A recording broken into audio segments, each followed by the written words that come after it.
A lot of times with VWAP trading, you wanna find entry opportunities, and I guess that's relevant for any kind of trading, any kind of strategy. But sometimes you find yourself looking for excuses, looking for ways to enter and engage with the market. And some of these low of day, high of day breakout trades is really an example of where this happens.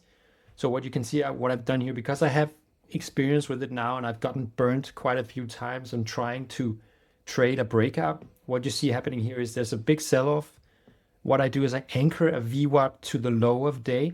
And the theory then says that if price then comes up and breaks back below the low of day VWAP, then sellers are still in control and you can ride the trend further to the downside. Now, often what I've seen, at least on ES, is you get a break, you might get a little bit of a break.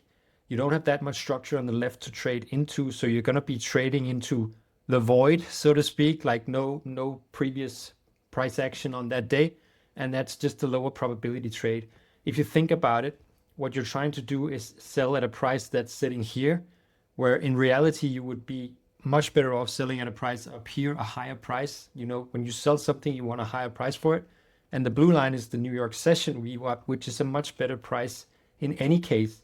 So over time, what I've found is a much higher probability trade is this is probably not going to break down any further. It will at some point eventually come back to the New York VWAP. And as you can see here, it actually came back to the orange line, which is the overnight VWAP, and then it broke down. I took this entry, so the first one was just an idea I marked up just to show myself, okay, it is a lower probability trade. I don't have a good stop loss placement on this one, but up here, I can place a stop above the opening range low, above several of the key VWAPs, and I can trade it into structure because price has already been there earlier in the session. It just makes for a much better trade in the end.